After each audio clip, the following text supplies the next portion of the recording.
উপস্থিত হয়েছি আমাদের এক বোন মানবাধিকারের বিভিন্ন শাখায় কর্মরত এবং দায়িত্বপ্রাপ্ত নেত্রী প্রতিটি ক্ষেত্রে আমাদের নেতৃবৃন্দ এবং যারা কর্মী আছেন অবদান রেখেই জনাব দুলাল মিয়া সাহেব।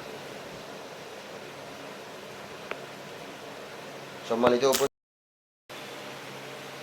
এবং আসন গ্রহণ করার জন্য যার তাৎক্ষণিক প্রতিক্রিয়া আজকের এই সভা, এই অনুষ্ঠান, সেই অনুষ্ঠান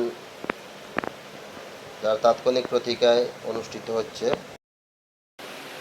মানুষের দুঃখ দুর্দশা দেখে, অসহায় অবহেলিত ছিন্নমূল মানুষের দুঃখ দুর্দশা দেখে আমি নিজের জমি থেকে আমি রাস্তা দিয়েছি এবং আরও অনেক সময় অনেক শিক্ষা প্রতিষ্ঠান, মাদ্রাসা, ব্যক্তিগত উদ্যোগে আমি প্রায় সময়ই মানুষকে সহযোগিতা। সন্তান বর্তমানে সহকারী মুখ্যমন্ত্রী হিসেবে আমি দায়িত্বপ্রাপ্ত।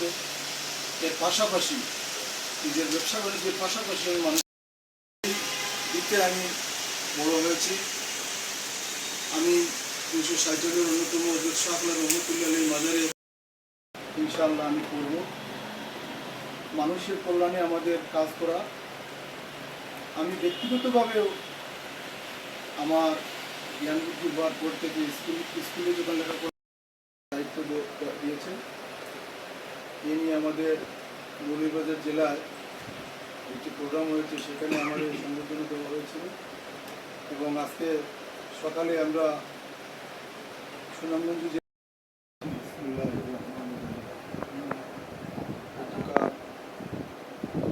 মূর্তির সভা সম্মানিত সভাপতি, বিশেষ অতিথি বৃন্দ উপস্থিত এবং ওনার যে অক্লান্ত পরিশ্রম, ওনার যে মানবতা প্রেম, এটার জন্য আমি আসলে মুগ্ধ হয়ে যাই।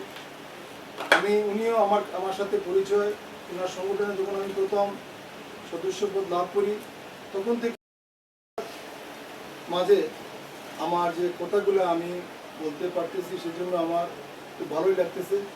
আপনারা যারাই উপস্থিত আছেন, আপনারা যদি সহযোগিতার হাত বাড়ান এবং আপনাদের মনোনীত আরও বেগবান হবে। আমাদের আজকের এই মুহূর্তে অনুষ্ঠানে আমি যাদের সাথে পরিচিত হয়েছি আপনারা অনেক গুণীজন। এখানে আমাদের অ্যাডভোকেট সাহেব আছে, যিনি যারা আপনারা আছেন সবাই বিজ্ঞ। আমাদের অ্যাডভোকেট সাহেব, আমাদের এই আপা এবং আপনারা যারা আছেন, যারা এখনো কমিটিতে ঢুকেন নাই, ঢুকবেন এবং সহযোগিতা করবেন এবং আপনারা